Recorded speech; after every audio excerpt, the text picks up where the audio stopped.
Baghdad کا تاجر اور ظالم بادشاہ۔ بغداد کی تپتی ہوئی دوپہر جیسے شہر کو گلے لگانے کو تیار تھی۔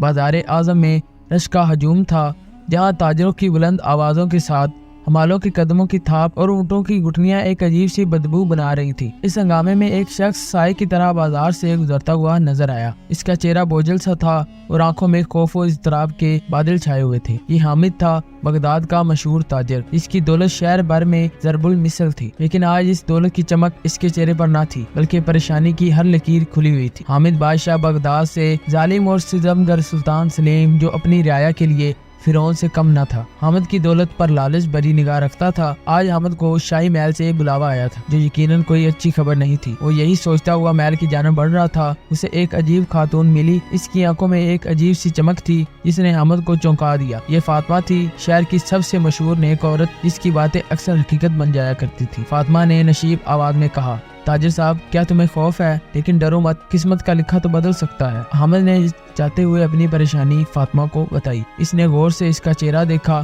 اور پھر بولی، محل میں خطرہ ضرور ہے، لیکن ایک راستہ بھی ہے، ایک ایسا راستہ جو بادشاہ کی ظلمت سے تمہیں نجات دلا سکتا ہے۔ فاطمہ نے اپنے الفاظ میں ایک منصوبہ بیان کیا، ایک ایسا منصوبہ جو اتنا خطرناک تھا کہ حامد کی رگوں میں خون جم گیا، لیکن اس کے پاس اور کوئی بھی چارہ نہیں تھا۔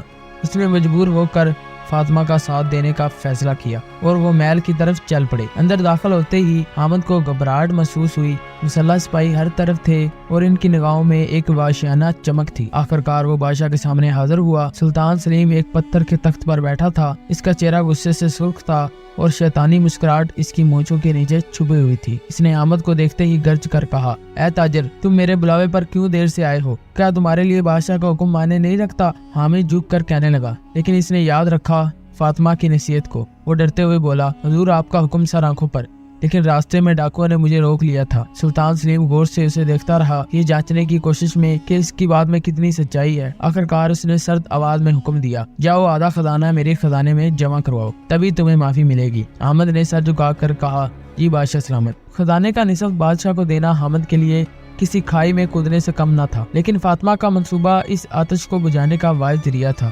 محل سے نکل کر حامد سیدھا اس شہر کے ایک مخصوص حصے کی جانب بڑھا جہاں رازوں کی دکانیں لگی ہوئی تھی۔ اسے ایک ایسا جادوئی خنجر تلاش کرنا تھا جو بادشاہ کی ظلمت کو کاٹ سکے۔ یہ بازار دن کی روشنی میں بند اور رات کو کھلتا تھا۔ یہاں چور، جادوگر، غیب دان اور جاسوس گھومتے تھے۔ حامد نے بڑی احتیاط سے قدم بڑھائے، ان چیروں سے بچتے ہوئے جن میں نہ جانے کون سا راز چھپا تھا۔ آخرکار اسے وہ دکان مل گئی جس کی تلاش تھی۔ ایک جادوگر نے پتھر کی آنکھ سے اسے گھورا اور کھنکار میں بولا، تم کیا ڈھونڈتے ہو تاجر؟ حامد نے جھجکتے ہوئے خنجر کے بارے میں بتایا۔ جادوگر نے کہکا لگایا، وہ خنجر صرف وہی حاصل کر سکتا ہے جو اپنے سب سے قیمتی خزانے کو قربان کر دے۔ آیا تم اس کی جرت رکھتے ہو؟ حامد کو فیصلہ کرنا تھا، کیا وہ اپنی دولت قربان کر کے اپنے بغداد کے لوگوں کی آزادی حاصل کر سکتا تھا؟ اس فیصلے پر نہ صرف اس کی جان بلکہ پورا شہر داؤ پر لگا تھا۔ حامد جانتا تھا کہ دولت ہر وقت دوبارہ جمع کی جا سکتی ہے، لیکن آزادی ایک ایسا خزانہ ہے جو گم ہو جائے تو دوبارہ نہیں ملتا۔ اس نے دانت پیس کر اپنی سب سے نادر یاقوت پیش کی۔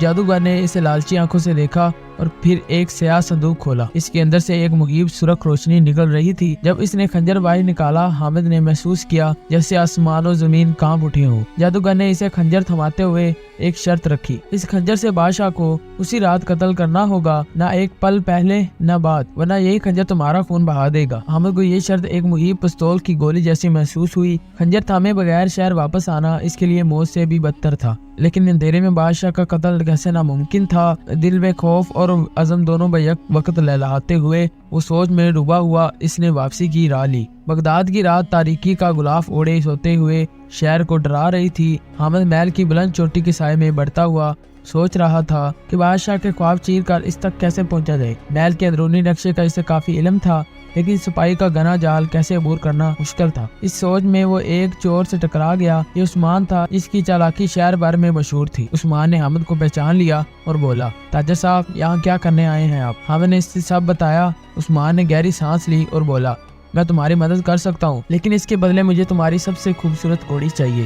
حامد عثمان کی بات سن کر ہچکچایا۔ اس کی سفید عربی گھوڑی نہ صرف خوبصورت تھی بلکہ اپنی تندرست اور وفاداری کے لیے بھی مشہور تھی، لیکن بغداد کی آزادی اس سے کہیں زیادہ قیمتی تھی۔ تھوڑی دیر کی خاموشی کے بعد اس نے سر جھکا دیا۔ ٹھیک ہے، تمہاری شرط قبول ہے۔ عثمان نے ایک شیطانی مسکراہٹ کے ساتھ اپنے تھیلوں سے ایک رسی نکالی، پھر چابکی سے دیوار پر چڑھنا شروع کر دیا۔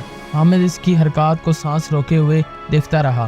عثمان تھوڑی ہی دیر میں بلڈنگ کے اوپر پہنچ گیا اور لچکدار رسی اس نے نیچے لٹکا دی۔ حامد نے خنجر کو اپنی کمر بند میں محفوظ کیا اور بسم اللہ پڑھ کر رسی پر چڑھنا شروع کر دیا۔ وہ بڑی چالاکی سے سپاہیوں کی نظروں سے بچتے ہوئے محل کے اندر داخل ہو گیا۔ عثمان بھی اندر سے اس کی رہنمائی کر رہا تھا۔ تنگ و تاریک راہداریوں کو عبور کرتے ہوئے انہوں نے شاہی خوابگاہ تک پہنچنے کا راستہ ڈھونڈا۔ آخرکار وہ ایک آرائی دروازے کے سامنے پہنچ گئے۔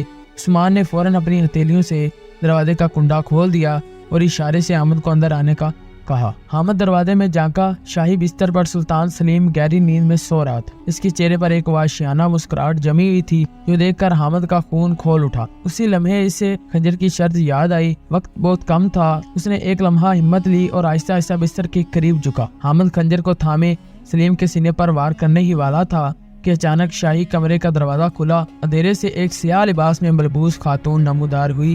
یہ نور جہاں سلطان کی محبوبہ تھی۔ اس نے حامد کو دیکھتے ہی چیخنا چاہا لیکن حامد نے فوراً اس کا منہ بند کر دیا۔ نور جہاں حیرت و خوف سے کانپتی ہوئی حامد کو گھوری۔ حامد نے اسے اشارے سے خاموشی کا مطالبہ کیا اور اس سے خنجر چھپا لیا۔ اس نے گھٹی ہوئی آواز میں کہا، میں بغداد کو بچانے آیا ہوں۔ اگر تم خاموش رہی تو تمہیں اور شاہی خاندان کو کوئی نقصان نہیں پہنچے گا۔ نور جہاں نے چند پل خاموشی سے اسے دیکھا، پھر اس نے آہستہ سے سر ہلا دیا۔ اس کی آنکھوں میں خوف کے ساتھ ساتھ ایک عجیب سی ہمدردی آیا تھی۔